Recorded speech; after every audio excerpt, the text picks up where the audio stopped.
The greatness of this year's NBA Hall of Fame, because you had the great Dwayne Wade, Dirk Nowitzki, Greg Popovich, no dispute.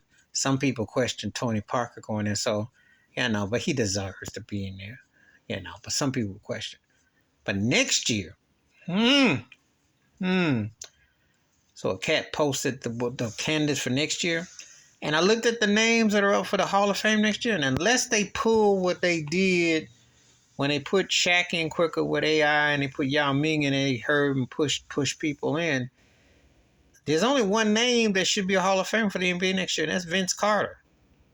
I might do a video about the what if about Vince Carter and Derrick Rose, because they're two of the most prominent what if guys. And, Vince Carter was insanely worth watching 20 plus years ago. I mean, that guy, for a moment, he was the most exciting player in the NBA for a moment.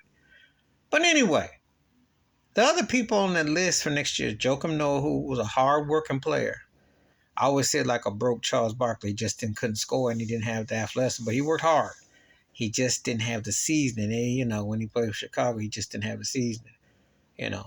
Just a guy that just didn't quite score and quite, but he was, he did his purpose. Jamal Crawford, who has some nasty handles, one of the best six men you ever gonna see, could score, etc. But again, not Hall of Fame worthy. Good, the Hall of Fame. Chauncey Billups, who won the Finals MVP when Detroit knocked off the Lakers in 2004. Good when he was in Detroit and all that success with those Eastern Conference championships and going to the finals back-to-back years.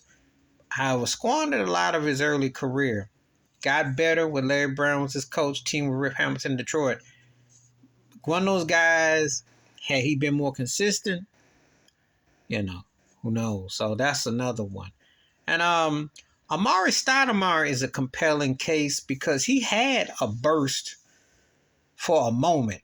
Oh, I still remember when they ran the Spurs and that whole 2005. That was a great series. That was when Phoenix was hitting their peak in prime.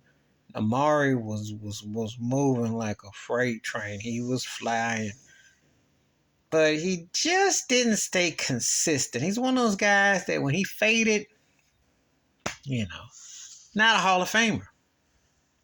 The NBA is going to do like Major League Baseball, but in a twisted way. See, Major League Baseball is racist and wrong, and they're full of it for not putting the obvious names in the Hall of Fame. So now they're stuck with putting a lot of second-tier cats and borderline 2.5, almost third-tier cats in. If the NBA gets stuck with that next year, it's going to be really bad because let's be realistic. I like these cats that I mentioned. And Shawn Marion was a good player, had some good moments. But there's only one Hall of Famer that I didn't mention. That's Vince Carter. So will they do like Major League Baseball and actually say, hey, you got to actually be considered great? Not just in the really good, almost good, really good, very good. You got to be considered great. It's only Vince Carter. So what will the NBA do?